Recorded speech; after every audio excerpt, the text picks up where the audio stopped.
जय जय सिया राम, हर हर महादेव, श्री शिवाय नमस्तुभ्यम। देखिए, कथा यहाँ तक आज पहुँची है कि सारे राजा जब शिव धनुष को जरा सा भी हिला नहीं सके, यानी फेल कर गए, तो राजा जनक ने कुछ ऐसी वाणी बोली। राजा जनक ने कहा, यह धरती शायद वीरों से खाली हो गई है, इसीलिए मैंने ये जो पन किया है ये उचित नहीं है। इसमें अगर ये मेरा पन नहीं पूरा होता है तो मेरी बेटी कुमारी रह जाएगी, जिसका पाप मुझे लगेगा। इसी बीच लक्ष्मण जी चुनौतीपूर्ण बात कहते हैं।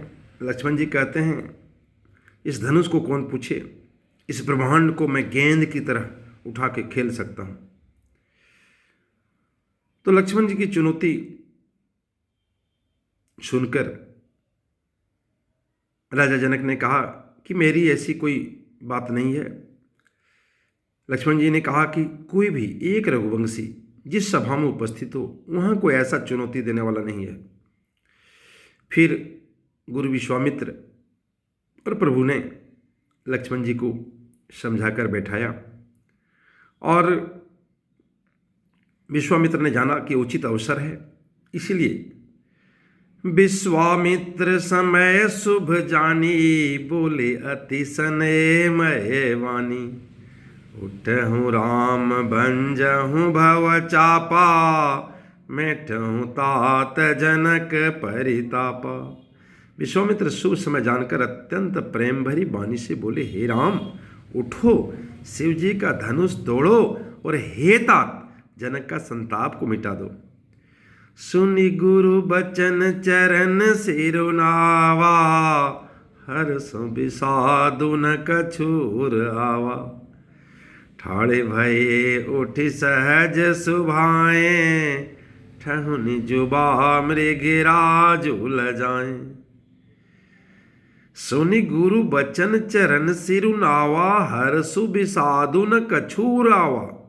देखिए, उनके हृदय में न हर्ष था, विषाद था। उनको तो जानकारी थी कि हम तो तोड़ेंगे ही, लेकिन उनके हृदय में कोई हर्ष विषाद नहीं था, क्योंकि हर्ष विषाद इन आने का सवाल ही नहीं है। ये पूर्ण ब्रह्म है, इनके लिए दिन रात बराबर है। कुछ भी अप एंड डाउन, इनके लिए कुछ भी अंतर नहीं होता है।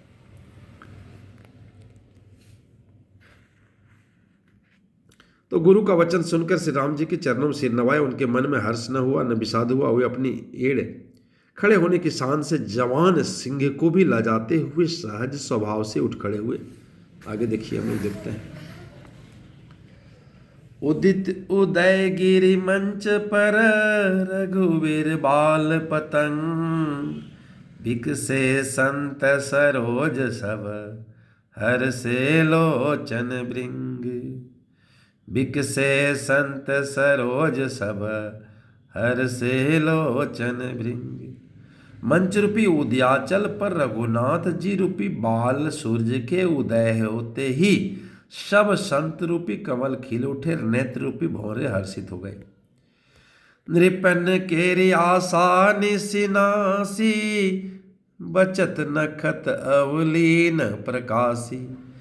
मानि महिप कुमुद सकुचाने, कपटी भूप उलुक लूकाने। राजाओं की आशा रूपी रात्रि नष्ट हो गई। उनके वचन रूपी तारों के समूह का चमकना बंद हो गया, वे मौन हो गए। अभिमानी राजा रूपी कुमुद संकुचित हो गए और कपटी राजा रूपी उल्लू छिप गए। भय विशोक कोक मुनि देवा, बरसहि सुमन जना वहीं सेवा। गुरुपद बंदी सहित अनुरागा, राम मुनि सन आय सुमांगा। मुनि और देवता रूपी चकवे शोक रहित हो गए।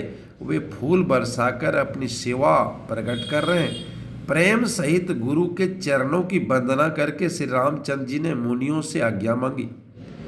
सहज ही सकल सकल जुग स्वामी, मत मंजुबर कुंजर गामी, चलत राम सब पुर नर नारी, पुलक पूरी तन भये सुखारी। समस्त जगत के स्वामी श्री रामचंद्र जी सुंदर मत वाले श्रेष्ठ हाथी किसी चाल से स्वाभाविक ही चले। श्री रामचंद्र जी के चलते ही नगर भर के सब स्त्री पुरुष सुखी हो गए और उनके शरीर रोमांच से भर गए। बंदी पितर सुर सुकृत संभारे, जो कछु पुण्य प्रभाव हमारे, तो शिव धनु मृणाल किनाई, तो रहु राम गणेश गोसाई। बंदी पितर सुर सुकृत संभारे, जो कछु पुण्य प्रभाव हमारे, तो शिव धनु मृणाल किनाई, तो रहु राम गणेश गोसाई। उन्होंने पितर और देवताओं की वंदना करके अपने पुण्यों का स्मरण किया, क्योंकि जो कोई कार्य करेंगे महती कार्य तो अपने पितर और देवताओं की वंदना करके ही करना चाहिए। ठीक उसी प्रकार प्रभु ने अपने पितर और देवताओं की वंदना करके अपने पुण्यों का स्मरण किया।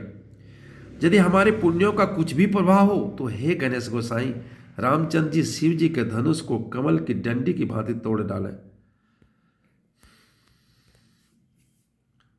तो कहने मतलब है कि माँ मना रही है कि किन किन प्रकारेण जो भी हो, उन्होंने अपने पितर और अपने देवताओं की वंदना करके अपने पुण्यों का स्मरण किया। और यदि हमारे पुण्यों का कुछ भी प्रभाव तो हे गणेश गोसाई, रामचंद्र जी शिव जी का धनुष को कमल की डंडी की भांति तोड़ डालें। ये सीता जी कह रही हैं, रामी प्रेम समत लखी, सकिन समप बोलाई, सीता मातु सने वस बचन कहीं विल खाई। सीता मातु सने बस बचन कहीं विल खाई। श्री रामचंद्र जी को वात्सल्य प्रेम के साथ देखकर और सखियों के समीप बुलाकर सीता जी माता स्नेहवश बिलक कर विलाप करती हुई ये वचन बोलती हैं। क्या बोलती है माता? देखिए, माता तो पूरा डरी हुई थी, उन्हें विश्वास ही नहीं था ये जो है क्या बोलते हैं, कमल से भी ज़्यादा कोमल, ये कैसे इस कठोर धनुष को तोड़ सकेगा, जो कि हजारों हजार राजा जो फेल कर गए। परंतु माँ कहती है, हे गणेश गोसाई, सीता मैया कह रही है, हे गणेश गोसाई, ये जरूर आप ये काम एगो मेरा कर दीजिए, अगर मैंने कोई पुण्य किया है तो। सखी सब कौतुक देख निहारे, जेऊ कहावत ही तू हमारे, कौन बुझाई कहीं गुर पाही, ये बालक असी हठ भली नाही। सखी सब कौतुक देख निहारे, हे सखी, ये जो हमारे हितु कहलाते हैं वे भी सब तमाशा देखने वाले हैं। कोई भी इनके गुरु विश्वामित्र को समझा कर नहीं कहता कि राम जी बालक हैं। देखिए, सुनैना कह रही है कि कोई भी विश्वामित्र को समझा के क्यों नहीं कहता कि बालक है, ये शिव धनुष तोड़ने में क्षमता नहीं है, क्यों आप ऐसा हट कर रहे हैं इस बालक से। इसके लिए ऐसा हट अच्छा नहीं है। जो धनुष रावण बाण जैसे दिग्गजों वीरों के लिए हिलाए नहीं हिल सका, उसे तोड़ने के लिए मुनि विश्वामित्र जी राम जी को आज्ञा देना और राम जी का उसे तोड़ने के लिए चल देना, रानी को हट जाना। इसलिए वे कहने लगी कि गुरु विश्वामित्र को कोई समझाता क्यों नहीं। रानी को तनिक भी क्षण भर का विश्वास नहीं था कि राम जी धनुष को तोड़ सकेंगे, क्योंकि राम जी इतने कोमल और धनुष इतना कठोर, दोनों में तुलना ही नहीं है। रावण बाण छुआ नहीं चापा, हार सकल भूप करी दापा, सुधनु राज कुंवर कर देही, बाल मराल की मंदर लेही। रावण और बानसूर ने जिस धनुष को छुआ तक नहीं और सब राजा घमंड करके हार गए, वही धनुष इस सुकुमार राजकुमार के हाथ में दे रहे हैं। हंस के बच्चे भी कहीं मंदराचल पहाड़ उठा सकते हैं। भूप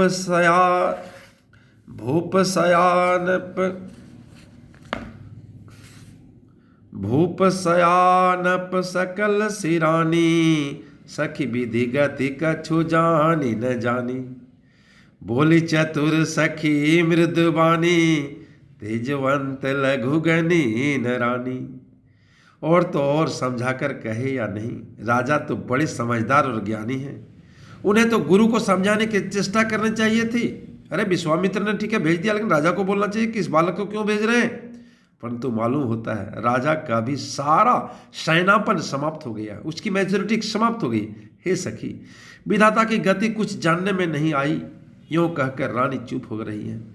तब एक चतुर सखी जो राम जी के महत्व को जानती है, उनकी कारनामे से अवगत है भली भांति, वो सखी क्या कहती है देखिए। सखी कोमल वाणी से बोली, हे रानी, तेजवान को देखने में छोटा होने पर भी छोटा नहीं गिनना चाहिए। जो तेजवान होता है बड़ा से बड़ा कारनामे कर देता है रानी, इसलिए आप टेंशन मत लीजिए। कह कुंभज कह सिंधु अपारा, सुसहु सुजसु सकल संसारा। रवि मंडल देखत लघु लागा, उदय तासु त्रिभुवन तम भागा। देखिए सखी कितना सुंदर उपमा सुनैना को देती है, समझाती है कि सुनैना जी, कहाँ कुंभज कहाँ सिंधु अपारा, सोसउ सुजसु सकल संसारा।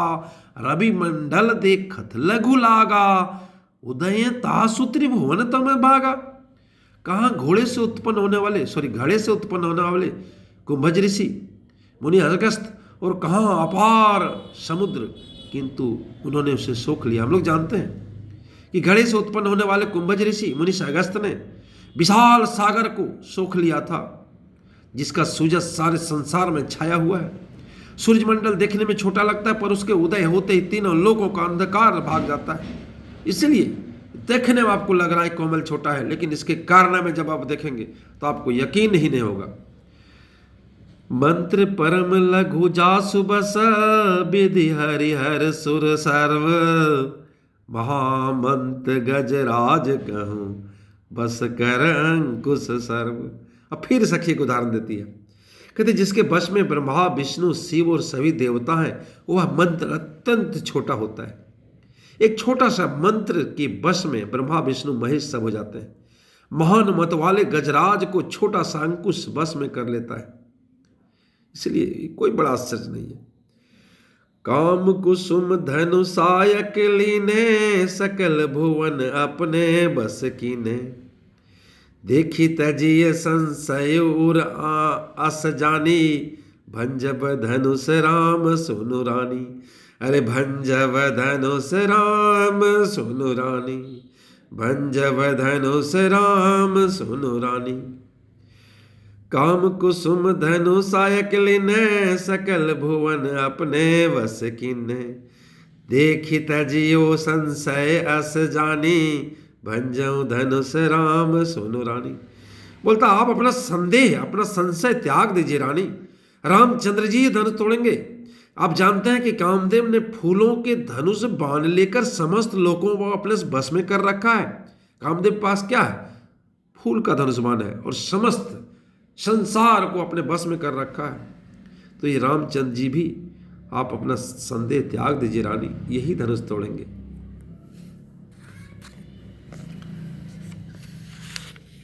सखी बचन सुनि भे पर तिति, मिटा विषादु बड़ी अति प्रीति।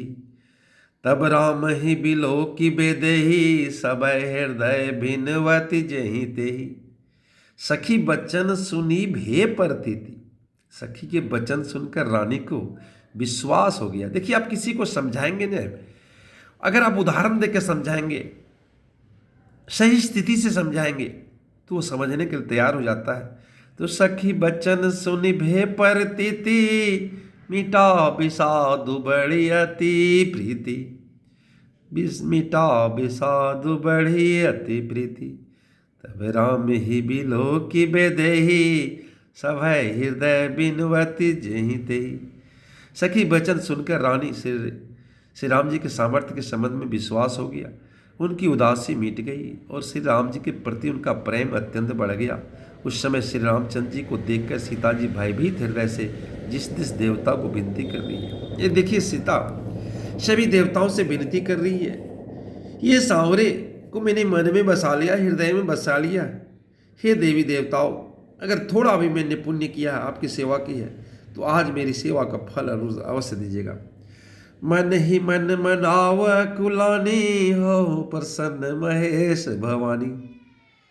देखिए जिससे पहले ही आशीर्वाद प्राप्त कर चुकी है महेश भवानी से, और महेश भवानी से प्रार्थना कर रही है, मन ही मन ही मन मनाव कुलानी, हो प्रसन्न महेश भवानी। करहूँ सफल आपन सेवकाई, करही तुहरहूँ चाप गुरु आई। क्या कहते, हे महेश भवानी, वो व्याकुल होकर मन ही मन मना रही, हे महेश भवानी मुझ पर प्रसन्न होए, मैंने आपकी जो सेवा की है उसे सफल कीजिए और मुझ पर स्नेह करके धनुष के भारीपन को हर लीजिए। देखिए सीता मैया क्या कह रही है कि राम जी इतने कोमल हैं, आप ऐसा कीजिए कि धनुष के भार को ही कम कर दीजिए, जिससे आराम से हमारे प्रभु इसको उठा लें। गणनायक बरदायक देवा, आज हम लगे किन्हु तो सेवा। बार बार बिनती सुनि मोरी, करहूँ चाप गुरु ताति थोरी। देखिए फिर वही चीज, वही वर मांग रही है गणनायक वरदायक गणेश से। गणनायक वरदायक देवा, जो लगे किन्हु तो सेवा। बार बार बिनती सुने मोरी, करहूँ चाप गुरु ताति थोरी। कहते कि बार बार विनती सुनकर धनुष का भारीपन बहुत कम कर दीजिए। हे गणों के नायक, हे वरदान वाले देवता गणेश, मैंने आज ही के लिए तुम्हारी सेवा की थी, आज मुझे सफल कर दीजिए बाबा। देखी देखी रघुवीर तना, सुर मनाव धरि धीर। भरे बिलोचन प्रेम जल, पुलकावली शरीर। भरे विलोचन प्रेम जल, पुलकावली शरीर। श्री रघुनाथ जी की ओर देख देख कर सीता जी धीरज धर कर देवताओं को मना रही हैं। उनके नेत्रों में आंसू भरे हुए और शरीर में रोमांच छा रहा। जय जय सिया राम, हर हर महादेव।